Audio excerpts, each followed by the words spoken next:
अरे भैया, शादी कब कर रहे हो? कौन होगा वो लकी इंसान जो तुम्हारी जिंदगी में आएगा? ये एक ऐसा सवाल है जो आपको बहुत बार सुनना पड़ेगा जैसे ही आप 18, 20, 22 साल की उम्र पार करोगे। और ये ऐसे सवाल हैं जिनको आप कहीं ना कहीं नजरअंदाज करने की कोशिश करते हो, लेकिन इनको नजरअंदाज नहीं किया जा सकता।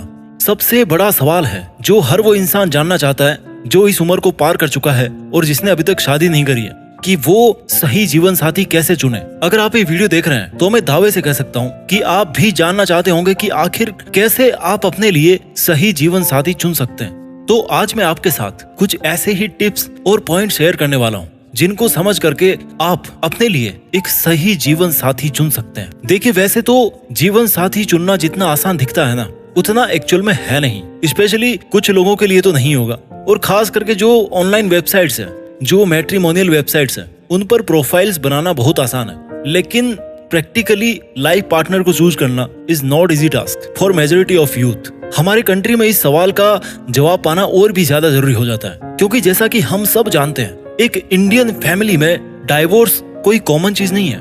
तो ऐसा तो नहीं हो सकता कि अगर आप गलत जीवन साथी चुन लेते हैं तो आप उससे तलाक लेकर के आराम से अपना नया जीवन शुरू कर सकते हो। ऐसा नहीं है ना। इसलिए हर युवा, चाहे वो लड़की हो या लड़का हो, उसके लिए ये जानना बहुत जरूरी है कि आखिर उसे अपने होने वाले जीवन साथी में क्या खूबियां देखनी चाहिए और उसे चुनने से पहले किन बातों का ध्यान रखना चाहिए। अब यहाँ पर कुछ पेरेंट्स मेरे अगेंस्ट हो जाएंगे कि भैया, हमने तो हमारे माँ बाप की पसंद से शादी करी थी, हमारे बच्चों को भड़का रहे हो। तो चलिए वीडियो को आगे बढ़ाते हैं और जानते हैं कुछ आम पर खास बातें जो हम सबको ध्यान में रखनी चाहिए इससे पहले कि हम जीवन साथी चुने। पॉइंट नंबर 1, एक दूसरे के प्रति सम्मान होना बहुत जरूरी है। जीवन साथी चुनते समय किसी ऐसे इंसान का चयन करना जो आपके जीवन के सभी पहलुओं का सम्मान करे। अपने जीवन की शुरुआत किसी ऐसे व्यक्ति के साथ में करना मुश्किल है जो आपके व्यक्तित्व का अनादर करता है या जीवन में आपके आत्मसम्मान को महत्व नहीं देता है। एक दूसरे के प्रति सम्मान होना हर जीवन साथी के लिए सबसे ज्यादा जरूरी होता है, वरना वो रिश्ता खोखला हो जाता है। पॉइंट नंबर 2, दोस्ती होना जरूरी है। सम्मान के साथ ही किसी भी रिश्ते को आगे बढ़ाने में और मजबूत रखने में दोस्ती बहुत जरूरी होती है।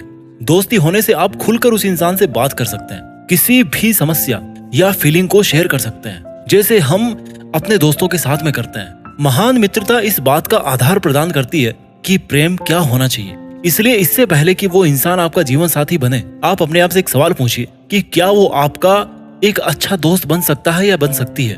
पॉइंट नंबर 3, एक दूसरे के प्रति ईमानदार और उदार होना। दोस्तों के साथ रहना हमें इसलिए पसंद होता है क्योंकि वो हमारे साथ ईमानदार होते हैं। भले एक दूसरे की कितनी भी टांग खींचे, लेकिन जब दोस्ती की बात आती है ना, तब दोस्ती के रिश्ते में एक जो ऑनेस्टी होती है, जो ईमानदारी होती है, वो सबसे ज्यादा मायने रखती है। जो एक शादी का रिश्ता है, उसमें ईमानदारी और विश्वास की संस्कृति का होना बहुत जरूरी है। यदि कोई रिश्ता ईमानदारी और विश्वास की संस्कृति में निहित नहीं है तो वो निश्चित रूप से विफल हो जाएगा। एक ऐसे जीवन साथी को चुने जो खुले दिमाग का हो और वक्त के साथ आगे बढ़ना जानता हो। पॉइंट नंबर 4, आपके जीवन मूल्य और विश्वास मिलने चाहिए।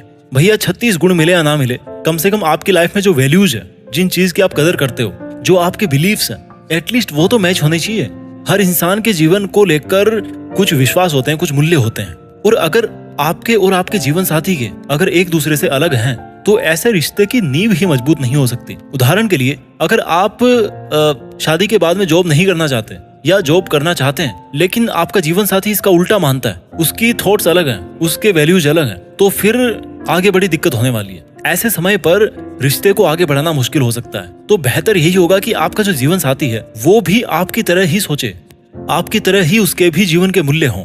यानी कि कहा जाए तो सोच का मिलना बहुत जरूरी है और इससे ही रिश्ता मजबूत होता है। पॉइंट नंबर 5, ऐसा जीवन साथी चुने जो आपका पक्ष लेना जानता हो, हर सिचुएशन में आप पर भरोसा करता हो। आपके संभावित जीवन साथी को आपके करियर को आगे बढ़ाने और आप दोनों की लाइफ में आगे बढ़ने को सपोर्ट करना पड़ेगा।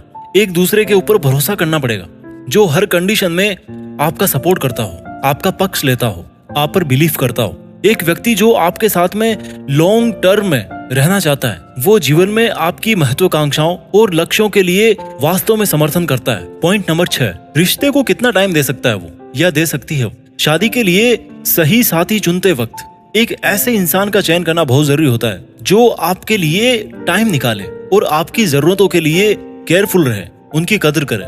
एक रिश्ता देखिए दो तरफा सड़क है, दोनों को साथ में आगे बढ़ना पड़ेगा। पॉइंट नंबर 7, ऐसा जीवन साथी चुने जो आपके परिवार का सम्मान करता हो।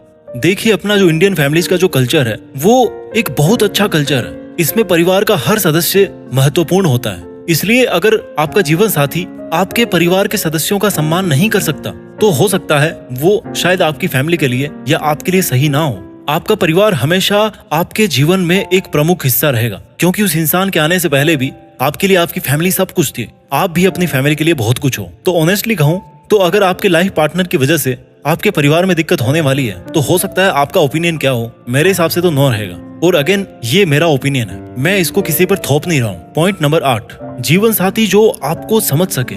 देखिए सम्मान और समझदारी एक दूसरे के साथ में काम करते हैं। अगर आप अपने सपनों का पीछा कर रहे हो तो समान गुणों वाले व्यक्ति पर विचार करें। ऐसे में मान लीजिए आप एक ऐसा लाइफ पार्टनर चूज कर लेते हैं जो चाहता है कि भाई जिंदगी में थोड़ा बहुत मिल रहा है उससे मैं काम चला लूंगा, ज्यादा मुझे भागदौड़ नहीं चाहिए। लेकिन आपके वैल्यूज अलग हैं। आप सोचते हो कि जिंदगी में जितनी भागदौड़ करूंगा उतना ही मुझे ज्यादा मिलेगा, उतनी ही ज्यादा खुशी रहेगी। तो ऐसे में फिर गड़बड़ हो सकती है। आप दोनों इंसानों को किसी भी चीज को, किसी भी तर्क को लगभग एक नजरिए से ही देखना होगा। पॉइंट नंबर 9, सबसे इंपॉर्टेंट, जो ना केवल एक जीवन साथी में होना चाहिए बल्कि एक इंसान में भी वो गुण होना चाहिए, और वो है कि गुस्से पर नियंत्रण हो। आपका संभावित जीवन साथी गुस्से पर कैसे प्रतिक्रिया करता है ये भविष्य की प्रतिक्रियाओं के बारे में बहुत कुछ बताता है। एक रिश्ते में अलग अलग व्यक्तित्व वाले दो लोग शामिल होते हैं। देखिए ये जरूरी नहीं कि दो इंसान अच्छे हैं तो उन दोनों की जोड़ी भी अच्छी जमेगी। कभी कभी आपके पास में गलत या नासमझ से आर्ग्यूमेंट हो सकता है जिससे नेगेटिविटी बन सकती है। आप एक दूसरे के बारे में हर्ट करने वाली बातें कह सकते हैं अगर आप गुस्सा करते हैं तो।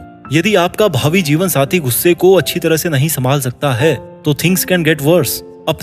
अपने क्रोध को नियंत्रण करने या नियंत्रित करने की क्षमता एक अच्छे विवाह साथी के कुछ महत्वपूर्ण गुणों में से एक है। पॉइंट नंबर 10, जो क्षमा करना जानता हो। क्रोध नियंत्रण के साथ ही क्षमा करने और भूलने का गुण भी देखना जरूरी होता है। गलतियां सबसे होती है और रिश्ते में थोड़ी बहुत लड़ाई भी चलती रहती है, लेकिन बातों को आपस में बैठ करके सुलझा लेना, बात करके सुलझा लेना और भूल जाना एक लंबे रिश्ते के लिए बहुत जरूरी है। एक ऐसा साथी पाने के लिए उत्सुक रहें जो अतीत में हुई असहमति पर ध्यान न दे। अब आते हैं सबसे मेन बात पर। देखिए पॉइंट तो कभी नहीं खत्म होंगे, 10 क्या 50 क्या 100 लिख लो आप, लेकिन अब आते हैं मेन मुद्दे पे कि हम पता कैसे लगाएं यार कि जिससे हम शादी करने वाले हैं उसमें ये गुण है कि भी नहीं। ये जानने के लिए मैं कुछ आपको तरीके बता रहा हूँ। सबसे पहले कि आप गैस करने की कोशिश करें, अनुमान लगाएं। देखिए हम अपनी जिंदगी में बहुत सारे लोगों से मिलते हैं और कहीं ना कहीं अगर हम उनसे मिलते हैं 2 मिनट अगर बात करते हैं, उसका वे ऑफ टॉकिंग क्या है, उसका बैठने उठने का तरीका क्या है। देखिए हम जज नहीं कर रहे हैं, हम किसी को अच्छा या बुरा नहीं बता रहे हैं, वो अपनी लाइफ में सही हो सकता है। आपको केवल इतना ऑब्जर्व करना है कि वो मेरे लिए, मेरी जिंदगी के लिए या मेरे परिवार की जिंदगी के लिए सूट करता है कि नहीं करता। बस आपको केवल ये ऑब्जर्व करना है। या दूसरा तरीका हो सकता है कि बात करें। देखिए मैं किसी भी धर्म या किसी भी परिवार की संस्कृति का पूरा सम्मान करता हूँ, तो अगर पॉसिबल है आपके लिए मिलना तो आप मिलकर के बात कीजिए। लेकिन ये जरूरी नहीं है कि मिलने पर ही एक अच्छा जीवन साथी मिलता है। बहुत सारी ऐसी जोड़ियां हैं जो शादी के पहले मिले भी नहीं है और उनकी बहुत अच्छी जोड़ी बनती है। आप में से कितनों के माँ बाप हैं जो शादी के पहले मिले होंगे। किसी भी इंसान के स्वभाव के बारे में हम सही अनुमान लगा सकते हैं जब हम उससे बात करें। तो अगर आपके लिए मिलना पॉसिबल है तो आप उस इंसान से बातें करें, जैसे कि पसंद नापसंद क्या है, किसी भी टॉपिक पे डिस्कस कर लीजिए। इससे क्या होगा कि उस इंसान के सोचने के तरीके और विचारों का पता चलता है। या फिर आप एक अपना एक प्रश्नमाला तैयार कीजिए, आप कुछ क्वेश्चंस तैयार कीजिए और बातों बातों में वो सवाल जवाब करने की कोशिश कीजिए। तो इससे भी हो सकता है कि आपको उस इंसान की बहुत सी आदतों का पता लग जाए। आइए अब हम कंक्लूजन पे चलते हैं। सही जीवन साथी का चुनाव कैसे किया जाए, ये एक बहुत ही मुश्किल निर्णय है। एक सुखी और स्वस्थ विवाह के लिए सही साथी को ढूंढना बहुत आवश्यक होता है। जीवन साथी को चुनना सुनने में जितना सुखद लगता है ना, उतना ही बहुत मुश्किल होता है। अगर आप नहीं चुन पा रहे हो तो भैया अपने माँ बाप पे ट्रस्ट कीजिए, उन्होंने आपका कभी बुरा नहीं किया है, अच्छा ही होगा सब। आई होप आपको वीडियो अच्छा लगा होगा। अगर आपके पास में भी है कोई ऐसा तरीका जो इस दुनिया के सबसे मुश्किल काम को आसान बना दे तो इस वीडियो के कमेंट में जरूर शेयर कीजिए। अपना ख्याल रखिए। वीडियो को देखने के लिए बहुत बहुत धन्यवाद।